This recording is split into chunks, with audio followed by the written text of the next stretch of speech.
Board examining അടുക്കാറായില്ലേ? അപ്പൊ ഈ വരുന്ന പരീക്ഷയിൽ A+ കാത്തിരിക്കുന്ന മക്കളാണ് നിങ്ങൾ. സോ A+ലേക്ക് എത്താനുള്ള ദൂരം അത് വലുതല്ല, ചെറുതാണ്. അതിനു വേണ്ടിയിട്ട് ഒരു കൃത്യമായ സ്റ്റഡി പ്ലാൻ നമ്മുടെ കയ്യിൽ ആവശ്യമുണ്ട്. അപ്പൊ ഒരു കൃത്യമായ പെർഫെക്റ്റ് സ്റ്റഡി ടൈം ടേബിളുമായിട്ടാണ് ഞങ്ങൾ വന്നിരിക്കുന്നത്. സോ വീഡിയോ മുഴുവൻ ഇരുന്ന് കാണുക, മാക്സിമം ഫ്രണ്ട്സിനും ഷെയർ ചെയ്ത് കൊടുക്കുക. അതെ, അപ്പൊ ഒരു കൃത്യമായിട്ടുള്ള സ്റ്റഡി പ്ലാനിലേക്കാണ് നമ്മൾ പോകുന്നത്. ഈ ഒരു സ്റ്റഡി പ്ലാനെ സംബന്ധിച്ചിടത്തോളം മക്കൾ എന്ത് ചെയ്യുന്നുണ്ട്, വൈകിട്ട് സ്കൂൾ വിട്ട് വന്ന് അതിനുശേഷമുള്ള ഒരു ടൈമാണ് നമ്മൾ എഫക്റ്റീവ് ആയിട്ട് ഒരു ടൈം ടേബിൾ ആയിട്ട് നിങ്ങളുടെ മുമ്പിലേക്ക് എടുത്ത് വെക്കാൻ വേണ്ടി പോകുന്നത്. നിങ്ങൾ സ്കൂൾ വിട്ട് ഒരു 4 മണിക്ക് വീട്ടിലേക്ക് വന്നു കഴിഞ്ഞാൽ നിങ്ങൾക്ക് എന്ത് ചെയ്യാൻ വേണ്ടി പറ്റും, 4 മണി മുതൽ നമ്മുടെ സ്ക്രീനിൽ കാണുന്ന പോലെ 4 മണി മുതൽ 5 മണി വരെ നിങ്ങൾക്ക് നിങ്ങളുടെ ഫിസിക്കൽ ആക്ടിവിറ്റീസിന് വേണ്ടിയിട്ട് തിരഞ്ഞെടുക്കാൻ വേണ്ടി പറ്റും. ഈ ഒരു സമയത്ത് ഡിസ്ട്രാക്ടിംഗ് എലമെന്റ് അവർ മാക്സിമം ഒഴിവാക്കുക. അതായത് നമ്മുടെ ഇൻസ്റ്റാഗ്രാം, ഫേസ്ബുക്ക്, വാട്സാപ്പ് പോലുള്ള ഡിസ്ട്രാക്ടിംഗ് എലമെന്റ് നിങ്ങൾ മാക്സിമം മാറ്റി വെച്ചിട്ട് അത് നിങ്ങളുടെ ഫിസിക്കൽ ആക്ടിവിറ്റീസിന് വേണ്ടിയിട്ട് നിങ്ങൾ എന്ത് ചെയ്യുക, കൊടുക്കുക. ആ ഒരു സമയത്ത് അല്ലേ നിങ്ങൾക്ക് മാക്സിമം എന്ത് ചെയ്യാൻ വേണ്ടി പറ്റും, നിങ്ങളുടെ ഫിസിക്കൽ ആക്ടിവിറ്റീസ് നിങ്ങൾക്ക് എന്ത് ചെയ്യാൻ പറ്റും, നിങ്ങൾക്ക് നടക്കാം. ഒന്നുമില്ലെങ്കിൽ നിങ്ങൾ എന്ത് ചെയ്യാൻ പറ്റും, നിങ്ങൾക്ക് ഒരു വാമപ്പ് എന്നുള്ള രീതിയിൽ അല്ലെ. നമ്മളൊക്കെ ഡാൻസ് ഒക്കെ കളിക്കുന്ന സമയത്ത് ഇപ്പം ഡാൻസേഴ്സിനൊക്കെ അറിയായിരിക്കും, ഡാൻസോ പാട്ടോ എന്തോ ആയിക്കോട്ടെ, അതിന്റെ തൊട്ട് മുന്നേ നമുക്കൊരു വാമപ്പ് ഉണ്ട്. അത് ഒന്ന് എനർജറ്റിക് ആവുക. ഇപ്പൊ പഠിക്കുക എന്ന് പറയുമ്പോൾ എല്ലാ കുട്ടികളും ഈ പഠിപ്പിനെ ഒരേ കണ്ണുകളിലൂടെ കാണണമെന്നില്ല അല്ലെ. പെട്ടെന്ന് നമുക്ക് ബോറടി വരാം, പെട്ടെന്ന് നമുക്ക് ഉറക്കം വരാം, ഇങ്ങനത്തെ കുറെ പ്രശ്നങ്ങളുണ്ട്. നമ്മളെ ബോഡി അതിനനുസരിച്ചായിരിക്കും എന്ത് ചെയ്യുന്നത്, പ്രതികരിച്ചുകൊണ്ടിരിക്കുന്നത്. സോ മക്കൾ എന്താ ചെയ്യേണ്ടതെന്ന് വെച്ചാൽ 4 മണിക്ക് തന്നെ പഠിക്കാനിരിക്കരുത്. 4 മണിക്ക് നിങ്ങളുടെ ടൈം ടേബിൾ സ്റ്റാർട്ട് ചെയ്തു. പക്ഷെ 4 to 5 എന്ന് പറയുന്നത് റിഫ്രഷ്മെന്റ് ടൈമാണ്. ആ സമയത്ത് നിങ്ങൾക്ക് നല്ലൊരു ലൈം വാട്ടർ അല്ലെങ്കിൽ നിങ്ങൾക്ക് ചായയോ കാപ്പിയോ അല്ലെങ്കിൽ നിങ്ങൾക്ക് വേണ്ട സ്നാക്സോ കഴിക്കാം. അത് കഴിഞ്ഞ് നിങ്ങൾ എന്ത് ചെയ്യുക, നല്ല രീതിയിൽ ഒരു ഫിസിക്കൽ ആക്ടിവിറ്റിയിൽ ഇൻവോൾവ് ആവുക. ഒരു വാമപ്പ് ആണത്. അതായത് പല കുട്ടികളും ഇൻഡോർ ഗെയിംസിൽ ഇൻവോൾവ് ആയിരിക്കും. ചില ആൾക്കാർ അപ്പൊ തന്നെ ക്രിക്കറ്റോ ഫുട്ബോൾ, അതായത് ഒരു ഔട്ട്ഡോർ ആക്ടിവിറ്റിയിൽ ഒരു ഗെയിം, ഇഷ്ടപ്പെട്ട ഒരു ഗെയിം കളിക്കുക. ഗെയിം കളിക്കാൻ വേണ്ടി പറയുന്ന സമയത്ത് മൊബൈൽ ഗെയിം എടുത്ത് കളിക്കേണ്ടതാണ് ആദ്യം ഞാൻ സൂചിപ്പിച്ചത്. നിങ്ങൾ എന്ത് ചെയ്യേണ്ട, ഗെയിം കളിക്കണം എന്ന് പറയുന്നുണ്ട്. അപ്പൊ നേരെ പോയിട്ട് PUBG പോലുള്ള ഗെയിം അല്ലെങ്കിൽ ഫ്രീ ഫയർ പോലുള്ള ഗെയിം എടുത്ത് കളിക്കാം. ആ ഒരു രീതിയിലേക്കല്ല നമ്മൾ പറയുന്നത്. ഫിസിക്കൽ ആക്ടിവിറ്റി എന്ന് തന്നെയാണ് നമ്മൾ അതിന് ഉദ്ദേശിച്ചിട്ടുള്ളത്. ഇനി 5 മണി മുതലാണ് നമ്മുടെ ഒരു കൃത്യമായിട്ടുള്ള ഒരു പഠനം നമ്മൾ സ്റ്റാർട്ട് ചെയ്യാൻ വേണ്ടി ഇറങ്ങി ചെല്ലുന്ന സമയമാണ് 5 മണി മുതൽ.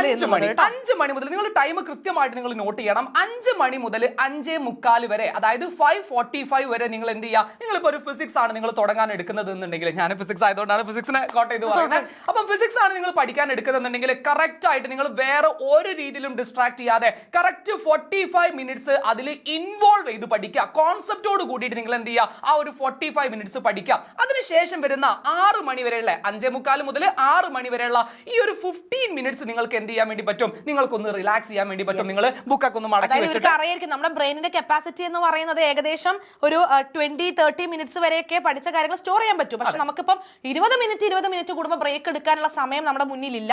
കുറച്ച് ദിവസങ്ങൾ കൊണ്ട് തന്നെ നമ്മൾ എല്ലാ സബ്ജക്റ്റും പെർഫെക്റ്റ് ആയിട്ട് പഠിക്കണം. സോ എന്തായാലും 45 മിനിറ്റ്സ് സാർ പറഞ്ഞതുപോലെ കൃത്യമായിട്ട് ഒരു സബ്ജക്ട് പഠിക്കുക ആൻഡ് 15 മിനിറ്റ്സ് റിലാക്സ് ചെയ്യുക. പക്ഷെ ഇവിടെ ഒരു കാര്യം നിങ്ങളോട് പറയാനുള്ളത്, ഏത് സബ്ജക്ട് പഠിക്കണം എന്നുള്ളത് ഞങ്ങൾ ഇപ്പൊ പറഞ്ഞു തരുന്നില്ല.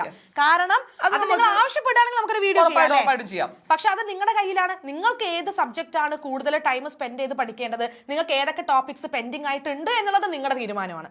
അപ്പൊ നിങ്ങൾ അതിനനുസരിച്ച് വേണം കൃത്യമായ ഒരു സ്കെഡ്യൂൾ ഉണ്ടാക്കാൻ. അപ്പൊ ഏത് സബ്ജക്റ്റ് ആണ് പഠിക്കേണ്ടത്, ഏത് ടോപ്പിക് ആണ് എന്നുള്ളത് നിങ്ങൾ ഓരോ കുട്ടികളെയും അടിസ്ഥാനമാക്കിയിട്ടാണ് ഡിപ്പെൻഡ് ചെയ്യും. സ്റ്റുഡന്റിനെ ഡിപ്പെൻഡ് ചെയ്തിട്ടാണ് നിൽക്കുന്നത്. ഇനി ഇതിന് ശേഷം 6 മണിക്ക് വീണ്ടും നിങ്ങൾ പഠിക്കാൻ തുടങ്ങുകയാണ്. പക്ഷേ ഇവിടെയാണ് നമ്മളൊരു വ്യത്യാസം പറയുന്നത്. നിങ്ങൾ ആദ്യം ഏത് സബ്ജക്റ്റ് ആണോ പഠിച്ചത് അതല്ല നിങ്ങൾ 6 മണിക്ക് രണ്ടാമതായിട്ട് എടുക്കേണ്ടത്. ഇപ്പൊ ഉദാഹരണത്തിന് ഫിസിക്സ് ആണ് നിങ്ങൾ തുടങ്ങുന്നതെങ്കിൽ നമുക്ക് എന്ത് ചെയ്യാം, ബയോളജി നമുക്ക് അടുത്തതായിട്ട് തെരഞ്ഞെടുക്കാം. ഇങ്ങനെ ബയോളജി നിങ്ങൾ തെരഞ്ഞെടുത്തിട്ട് കൃത്യമായിട്ട് 6:45 നിങ്ങൾ ബ്രേക്ക് ചെയ്യണം. 6:45 നിങ്ങൾ ബ്രേക്ക് ചെയ്തിട്ട് വീണ്ടും നിങ്ങൾക്ക് എന്ത് ചെയ്യാം, ഒരു 15 മിനിറ്റ്സ് നിങ്ങൾക്ക് വീണ്ടും നിങ്ങളുടെ ബ്രേക്ക് ടൈം ആയിട്ട് നിങ്ങൾക്ക് എടുക്കാം. ഈ ഒരു ബ്രേക്ക് ടൈമിന് ശേഷം നിങ്ങൾക്ക് വീണ്ടും 7 മണിക്ക് ആദ്യം നിങ്ങൾ പഠിച്ചു തുടങ്ങിയ സബ്ജക്റ്റ് ഇല്ലേ, തുടക്കത്തിൽ നിങ്ങൾ ഫിസിക്സ് ആണല്ലോ ഞാൻ പറഞ്ഞത്, ആ ഫിസിക്സിലേക്ക് നിങ്ങൾക്ക് വീണ്ടും തിരിച്ചു വരണം. നിങ്ങൾ അതിന്റെ ബാക്കി പഠിക്കാൻ വേണ്ടിയിട്ട്. അതായത് ഒരു 45 മിനിറ്റ്സ് ഒരു സബ്ജക്ട് പഠിച്ച് ബ്രേക്ക് എടുത്ത് വീണ്ടും വേറൊരു സബ്ജക്ട് പഠിച്ച് ബ്രേക്ക് എടുത്ത് ആദ്യത്തെ സബ്ജക്റ്റിലേക്ക് തന്നെ നിങ്ങൾ എന്ത് ചെയ്യണം, തിരിച്ചു വരണം. അതായത് ഇപ്പൊ ഇങ്ങനെ നമ്മളിങ്ങനെ സ്വിച്ച് ചെയ്യുമ്പോൾ നമുക്ക് ആ ഒരു സബ്ജക്റ്റിനോട് ചിലപ്പോൾ ഒരു മടുപ്പ് തോന്നുകയാണ്. കണ്ടിന്യൂസ് ആയിട്ട് പഠിക്കാനിരിക്കുമ്പോൾ ആ മടുപ്പ് ഒഴിവാക്കാൻ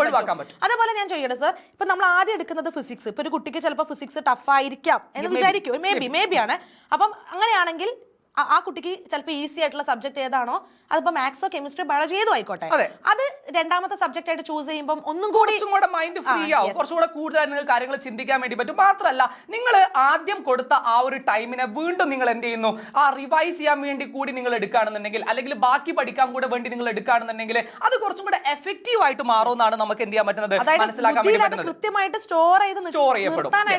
അപ്പം അത് ഈ ഒരു പാറ്റേണിലായിരിക്കണം നിങ്ങൾ എന്ത് ചെയ്യേണ്ടത്. 10 മണി വരെ നിങ്ങൾ നിങ്ങളുടെ സമയം കാണേണ്ടത്. ഇതിനിടയിൽ നിങ്ങൾക്ക് എന്ത് ചെയ്യാം, നിങ്ങൾക്ക് 8 മണിയൊക്കെ ഒരു സമയം എടുത്തു കഴിഞ്ഞാൽ നിങ്ങൾക്ക് ഭക്ഷണം കഴിക്കാനൊക്കെ വേണ്ടിയിട്ട് ഒരു ഹാഫ് ആൻ അവർ നിങ്ങൾക്ക് എന്ത് ചെയ്യാം, ആ ഒരു 8 o'clock നിങ്ങൾക്ക് ഭക്ഷണം കഴിക്കാൻ വേണ്ടി പോകാം. കൃത്യമായിട്ട് എപ്പോഴും ഞാൻ മക്കളോട് പറയാറുള്ളത്, പഠിക്കുന്ന കുട്ടികൾ എപ്പോഴും കൃത്യമായിട്ട് ഒരു ടൈം ടേബിൾ ആയിട്ട് വേണം നിങ്ങളുടെ ഭക്ഷണം കഴിക്കാൻ. ഇന്ന് 8 മണിക്ക് കഴിച്ചു, നാളെ 10 മണിക്ക് കഴിക്കുന്നു, അങ്ങനെ ആവരുത്. ഒരു കാരണവശാലും നിങ്ങൾ 8 o'clock നിങ്ങൾ ഫുഡ് ടൈം ആയിട്ട് തിരഞ്ഞെടുക്കുന്നുണ്ടെങ്കിൽ ചിലർക്ക് ഓരോ പ്രയോറിറ്റീസ് ഉണ്ടാവും. എല്ലാവരും വീട്ടിൽ എല്ലാവരും ഒരുമിച്ച് കൂടി ഭക്ഷണം കഴിക്കുന്ന ആളുകളുണ്ടാവും. സോ ആ ഒരു സമയത്ത് കൃത്യമായിട്ട് എല്ലാ ദിവസവും നിങ്ങൾ എന്ത് ചെയ്യുക, ഭക്ഷണം കഴിക്കാൻ വേണ്ടി തിരഞ്ഞെടുക്കുക. അതിനുശേഷം വീണ്ടും 10 മണി വരെ ഞങ്ങൾ സജസ്റ്റ് ചെയ്യുന്നത് അല്ലെ, 9:30 അല്ലെങ്കിൽ 10 o'clock വരെയാണ് നിങ്ങൾ പഠിക്കേണ്ടത്. കാരണം ഉറക്കം വളരെ പ്രധാനപ്പെട്ടതാണ്. നിങ്ങൾക്ക് എന്തായാലും ഒരു 7 to 8, ചില കുട്ടികൾ 6 ആയിരിക്കും, എങ്കിലും 6, 7, 8 ഈ ഒരു അവേഴ്സ് നിങ്ങൾക്ക് ഉറക്കം മസ്റ്റ് ആണ്. അത് സാക്രിഫൈസ് ചെയ്തിട്ട് നിങ്ങൾ പഠിക്കരുത്. കാരണം പഠിച്ചത് മുഴുവനും വേസ്റ്റ് ആവും, തലയിൽ ഒന്നും നിൽക്കില്ല, എല്ലാം മറന്നുപോകും. അപ്പൊ അത് വേണ്ട. അപ്പം ഇപ്പൊ സാറ് പറഞ്ഞതുപോലെയാണെങ്കിൽ നമ്മൾ 6 മണിക്കാണ് പഠിക്കാൻ തുടങ്ങിയത് അല്ലേ, അല്ല 6 അല്ല 5 മണിക്ക്, 5 മണിക്ക് നമ്മൾ പഠിക്കാൻ തുടങ്ങി. 5 മണിക്ക് നിങ്ങൾ ഫസ്റ്റ് സബ്ജക്ട് പഠിക്കുന്നു, ചെറിയൊരു ബ്രേക്ക് എടുക്കുന്നു, രണ്ടാമത്തെ സബ്ജക്ട് വീണ്ടും 45 മിനിറ്റ്സ് പഠിക്കുന്നു, ചെറിയ ബ്രേക്ക് എടുക്കുന്നു, വീണ്ടും നിങ്ങൾ ഫസ്റ്റ് സബ്ജക്റ്റിലേക്ക് തിരിച്ചുപോയി 45 മിനിറ്റ്സ് പഠിക്കുന്നു.